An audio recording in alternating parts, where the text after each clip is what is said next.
Hello മക്കളെ, welcome to Gboard again. This is me Vasik here. നമ്മൾ ഒരു പുതിയ സെഷനിലേക്ക് കയറാണ്. കാരണം എന്താ വെച്ചാലും പരീക്ഷ അടുത്ത് അല്ലേ, പരീക്ഷയാണ്, മണിക്കൂറുകൾക്കുള്ളിൽ നമുക്ക് പരീക്ഷയാണ് ജോഗ്രഫി. അപ്പോൾ നമ്മൾ ഇനി എന്ത് ചെയ്യാൻ പോകുന്നു, ഏറ്റവും പ്രധാനപ്പെട്ട ചില എസ്സേ ക്വസ്റ്റ്യനുകളെയും ഷോർട്ട് എസ്സേ ക്വസ്റ്റ്യനുകളെയും നമ്മൾ പരിചയപ്പെടാൻ പോവുകയാണ്. സോ ശ്രദ്ധിച്ച് നീരിക്കുക. നമ്മൾ ഈ വീഡിയോയിൽ മുഴുവൻ നമ്മൾ ഡിസ്കസ് ചെയ്യാൻ പോകുന്നത് ഷോർട്ട് എസ്സേ ക്വസ്റ്റ്യൻസും എസ്സേ ക്വസ്റ്റ്യൻസും ആണ്. ഓക്കെ, അപ്പോൾ അത് ഞാൻ 2 പാർട്ടൊക്കെ ആയിട്ടാണ് ചെയ്യുന്നത്. സോ നമുക്ക് എന്ത് ചെയ്യാം, അടിപൊളിയായിട്ട് എന്ത് ചെയ്യാം, അത് പഠിക്കാം. ഈ പാർട്ടിലെ എല്ലാ ക്വസ്റ്റ്യൻസും നിങ്ങൾ ഓർത്ത് പഠിച്ചു വെക്കുക. ദെൻ അടുത്തൊരു പാർട്ട് വീഡിയോ വരും, അതിനകത്തും കുറേ ചോദ്യങ്ങൾ ഉണ്ടാവും. സോ ഈ ചോദ്യങ്ങളിൽ നന്നായിട്ട് കോൺസെൻട്രേറ്റ് ചെയ്ത് പഠിക്കണേ എന്ന് നിർബന്ധമായിട്ട് ഞാൻ പറയുകയാണ്. കാരണം ഇതിൽ നിന്ന് ഒരുപാട് ചോദ്യങ്ങൾ റിപ്പീറ്റ് ചെയ്ത് ചോദിക്കാനുള്ള സാധ്യത ഉണ്ട്. ഓക്കെ, അപ്പൊ നമുക്ക് എന്ത് ചെയ്യാം, നമുക്ക് മുന്നോട്ട് പോകാം. യെസ്, നമ്മൾ സ്റ്റാർട്ട് ചെയ്യുന്നു essays and short essay questions. അപ്പോൾ നമ്മൾ നോക്കുന്നു എന്തൊക്കെയാണ് നിങ്ങളുടെ എസ്സേയിൽ ഷോർട്ട് എസ്സേയിൽ വരാനിരിക്കുന്നത് എന്നുള്ളത് നോക്കാം. യെസ്, ഫസ്റ്റ് ഒരു ക്വസ്റ്റ്യനിൽ നമുക്ക് പറയാം, കുറച്ച് ഡെഫിനിഷൻസ് ഇവിടെ ഇമ്പോർട്ടൻ്റ് ആണല്ലോ, അത് നമുക്ക് പറയാതിരിക്കാൻ പറ്റില്ല, അത് നിങ്ങൾ ഉറപ്പായിട്ടും പഠിക്കണം. ഡിഫൈൻ ഹ്യൂമൻ ജോഗ്രഫി, പല ഡെഫിനിഷൻസ് ഉണ്ട്. ആ നിർവചനങ്ങൾ നമ്മൾ എഴുതി കൊടുക്കുക എന്നുള്ളതാണ് ഒന്നാമതൊരു കാര്യം. അത് നിർബന്ധമായിട്ട് നിങ്ങൾ ഓർത്ത് പഠിച്ചു വെച്ചോണം. 2 മാർക്കിനോ 3 മാർക്കിനോ ഒക്കെ ചോദിക്കാവുന്ന ഒരു ചോദ്യമാണ് ഡെഫിനിഷൻസിന്റെ ചോദ്യങ്ങൾ എന്ന് പറയുന്നത്. 3 പേരുടെ ഡെഫിനിഷൻസ് നമുക്ക് പഠിക്കാനുള്ളത്. ഒന്ന് റസലിന്റെ ഡെഫിനിഷൻ അല്ലെ. റസൽ എന്താ പറഞ്ഞത്, മനുഷ്യഭൂമിശാസ്ത്രം മനുഷ്യ സമൂഹങ്ങളും ഭൂമിയുടെ ഉപരിതലവും തമ്മിലുള്ള ബന്ധമാണ് എന്നാണ് അദ്ദേഹം പറയുന്നത്. മനുഷ്യ സമൂഹങ്ങളും ഭൂമിയുടെ ഉപരിതലവും തമ്മിലുള്ള ആ ഒരു ബന്ധമാണ് എന്തെന്ന് പറയുന്നത്, ഹ്യൂമൻ ജോഗ്രഫി എന്ന് പറയുന്നത് എന്നാണ് ഇദ്ദേഹം പറഞ്ഞത്. എന്നാൽ അതേപോലെ തന്നെ എലൻ സി സിമ്പിൾ പറഞ്ഞത് എന്താണ്, അശാന്തിയില്ലാത്ത മനുഷ്യനും അസ്ഥിരമായ ഭൂമിയും തമ്മിലുള്ള മാറിക്കൊണ്ടിരിക്കുന്ന, that means a changing relationship ആണ് എന്ന് പറയുന്നത് ഹ്യൂമൻ ജോഗ്രഫി എന്നാണ് അദ്ദേഹം പറഞ്ഞത്. Human geography study of the changing relationship. കണ്ടല്ലോ, changing relationship between unresting man and unstable earth. ആര് തമ്മിലാ, എർത്തും മാനും തമ്മിലുള്ള ആ ഒരു ചേഞ്ചിങ് റിലേഷൻഷിപ്പ് ആണ്, മാറിക്കൊണ്ടിരിക്കുന്ന ആ ഒരു ബന്ധമാണ് ഹ്യൂമൻ ജോഗ്രഫി എന്ന് പറയുന്നത് എന്നാണ് എലൻ സി സിമ്പിൾ ഡിഫൈൻ ചെയ്ത് വെച്ചത്. ഇതേപോലെ തന്നെ മറ്റൊന്നാണ് പോൾ വിഡൽ ഡെ ബ്ലാഷിയുടെ ഡെഫിനിഷൻ. ഡെഫിനിഷൻ അദ്ദേഹം പറഞ്ഞത് നമ്മുടെ ഭൂമിയെ നിയന്ത്രിക്കുന്ന ഭൗതിക നിയമങ്ങളെക്കുറിച്ചും അതിൽ വസിക്കുന്ന ജീവജാലങ്ങൾ തമ്മിലുള്ള ബന്ധത്തെക്കുറിച്ചും കണ്ടല്ലോ. എന്തിനെ കുറിച്ച് അവിടെ പഠിക്കുന്നത്, ഭൗതിക നിയമങ്ങളെ കുറിച്ചും ഭൂമിയിലുള്ള ഭൗതിക നിയമങ്ങളെ കുറിച്ചും അവയിൽ ജീവിക്കുന്ന ജീവജാലങ്ങളെ കുറിച്ചുമുള്ള ഒരു ബന്ധത്തെക്കുറിച്ച് പഠിക്കുകയാണ് എന്തെന്ന് പറയുന്നത്, ഹ്യൂമൻ ജോഗ്രഫി എന്ന് പറയുന്നത് എന്നാണ് ആര് പറയുന്നത്, പോൾ വിഡൽ ഡെ ബ്ലാഷ് പറയുന്നത്. സോ ഇത് നിങ്ങൾ നിർബന്ധമായിട്ടും ഈ 3 ഡെഫിനേഷൻസും പഠിച്ചു വെക്കുക. എന്താണ് പോപ്പുലേഷൻ ഡെൻസിറ്റി എന്ന് പറയുന്നത്, ജനസാന്ദ്രത എന്ന് പറയുന്നത് എന്താണ് എന്നാണ് ചോദ്യം. എന്താണ് ജനസാന്ദ്രത? Density of population. Each unit of land has limited capacity to support people living on it, hence it is necessary to understand the ratio between the numbers of the people to the size of land.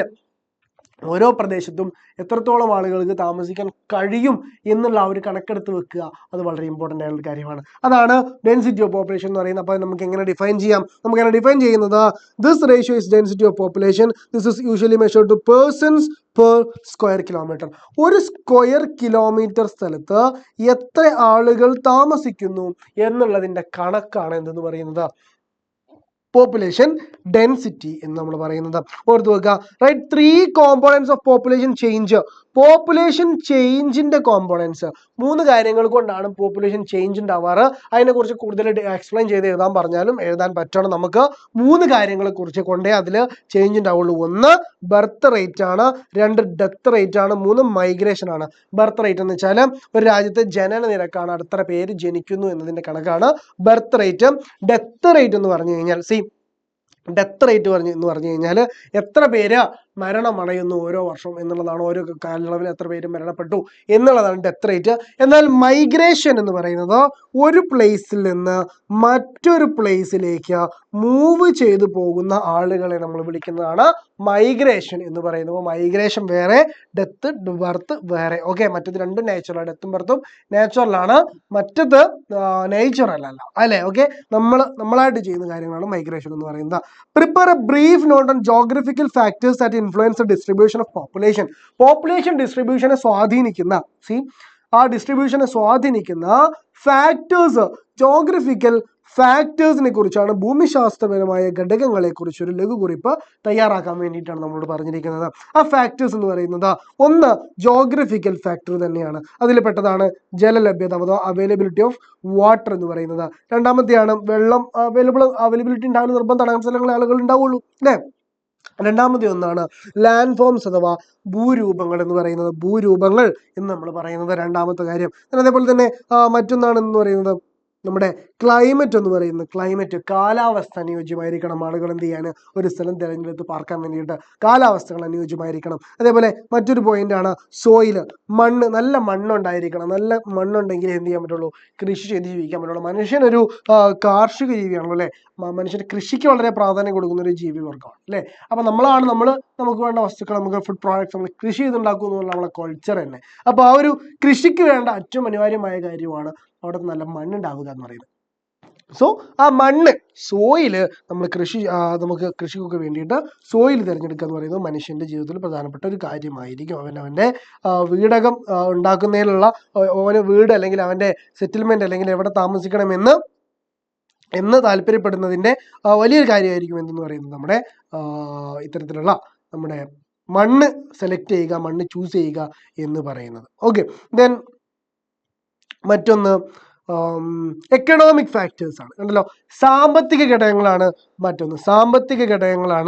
മറ്റൊന്ന്. അപ്പോൾ സാമ്പത്തിക ഘടകങ്ങൾ എന്ന് പറയുന്നത്, സാമ്പത്തിക ഘടകങ്ങൾ എന്ന് പറയുന്നത് എന്തൊക്കെയാണ്, അവിടെ ഒരുപാട് മിനറൽസ് ഉണ്ടാവുക എന്ന് പറയുന്ന സാമ്പത്തിക ഘടകമായിരിക്കും. കാരണം എന്താ, ധാതുക്കളുള്ള സ്ഥലങ്ങൾ, ഒരുപാട് വ്യവസായങ്ങൾ, ഒരുപാട് ജോലി സാധ്യതകളൊക്കെ ഉണ്ടാവും. അപ്പോൾ അത്തരം സ്ഥലങ്ങളിൽ ആളുകൾ ജീവിക്കാൻ താല്പര്യപ്പെടും എന്നുള്ളതാണ്. ദെൻ മറ്റൊന്ന് ഇതുമായിട്ട് ബന്ധപ്പെട്ടത് അർബനൈസേഷൻ ആണ്, നഗരവൽക്കരണം. അത് ഇമ്പോർട്ടൻ്റ് ആയ ഒരു പോയിന്റ് ആണ്. നഗരവൽക്കരണം ആളുകളെ ആ ഒരു സാമ്പത്തികമായിട്ട് സഹായിക്കുന്ന ഒരു കാര്യമാണ്. ദെൻ മറ്റൊന്ന് നോക്കുകയാണെന്നുണ്ടെങ്കിൽ ഇൻഡസ്ട്രിയലൈസേഷൻ അഥവാ വ്യാവസായികവൽക്കരണമാണ്. വ്യവസായശാലകൾ ഉണ്ടാവുന്ന നഗരങ്ങൾ, കേന്ദ്രങ്ങൾ, നമ്മൾ വ്യവസായവൽക്കരണം അല്ലെ എന്ന് പറയാം. ഒരുപാട് തരത്തിലുള്ള വ്യവസായശാലകൾ ഉണ്ടാവുകയാണെങ്കിൽ അത് വ്യവസായവൽക്കരണത്തെ നമുക്ക് അവിടെ കാണാൻ സാധിക്കും എന്നുള്ളതാണ്. അതിൽ ഫാക്ടറികൾ, അതുമായിട്ട് ബന്ധപ്പെട്ട തൊഴിലവസരങ്ങൾ, ട്രാൻസ്പോർട്ടേഷൻ ഫെസിലിറ്റീസ്, അതുമായിട്ട് ഉണ്ടാകുന്ന നഗരങ്ങൾ, ഇതൊക്കെ അവസരങ്ങൾ സൃഷ്ടിക്കുകയാണ്. അപ്പൊ ഇത്തരം കാര്യങ്ങളൊക്കെ എന്താണ്, ആളുകൾക്ക് വളരെ അറ്റാച്ചിങ് ആയിരിക്കും. സോ ഇപ്പം നമ്മൾ ജോഗ്രഫിക്കലും പറഞ്ഞു, എക്കണോമിക്കലും പറഞ്ഞു. ഓക്കെ, അത് രണ്ടോ നമ്മൾ ചോദ്യത്തിൽ ചോദിച്ചിരുന്നത്. പക്ഷേ ഇതിൽ ബന്ധപ്പെട്ട് ഇനിയും പറയാനുള്ള ഒരു ഭാഗമാണ് സോഷ്യൽ ആൻഡ് കൾച്ചറൽ ഫാക്ടേഴ്സ്. സാമൂഹികവും സാംസ്കാരികവുമായിട്ടുള്ള ഘടകങ്ങൾ എന്ന് പറയുന്നത് ഇത് വളരെ പ്രധാനപ്പെട്ട, ഇതുമായിട്ട് ബന്ധപ്പെട്ട് നമ്മൾ ഡിസ്കസ് ചെയ്യേണ്ട ഒരു ഭാഗമാണ്. ഓക്കെ, മതപരമായോ അല്ലെങ്കിൽ സംസ്കാരത്തിന്റെ ഭാഗമായിട്ടൊക്കെയുള്ള കാര്യങ്ങളൊക്കെ അന്വേഷിച്ച് ആളുകൾ അവിടെയൊക്കെ താമസിക്കാനുള്ള സാധ്യത ഉണ്ട് എന്നുള്ളതാണ്. മറ്റൊരു ചോദ്യം നോക്കിയേ, മാനവവികസനത്തിന് 4 തൂണുകളുടെ പേര് എഴുതുക. മാനവവികസനം, ഹ്യൂമൻ ഡെവലപ്മെന്റ് 4 പില്ലേഴ്സ്, 4 പില്ലറുകളുടെ പേര് എഴുതാനാണ് പറഞ്ഞിരിക്കുന്നത്. 4 പില്ലറുകൾ നമ്മൾ പഠിച്ചാണല്ലോ.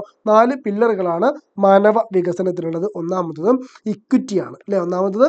ഇക്വിറ്റിയാണ് അഥവാ എന്താണ്, തുല്യതയാണ്. രണ്ടാമത് സസ്റ്റൈനബിലിറ്റിയാണ് അഥവാ സുസ്ഥിരതയാണ്. മൂന്നാമത് പ്രൊഡക്ടിവിറ്റി ഉണ്ട്, ഉൽപാദനക്ഷമതയുണ്ട്. നാലാമത് എംപവർമെന്റ് ഉണ്ട്, ശാക്തീകരണമുണ്ട്. ഈ 4 കാര്യങ്ങളാണ് തൂണുകൾ എന്ന് പറയുന്നത്. ഇതിന്റെ വിശദമായ വിവരങ്ങൾ പഠിച്ചു വെച്ചോണം. അത് നിർബന്ധമായിട്ടും പഠിക്കണം. പരീക്ഷാ പേപ്പറിൽ ഇത്തരം ഒരു ചോദ്യം നിങ്ങൾ പ്രതീക്ഷിക്കാനുള്ളതാണ്. Okay, yes.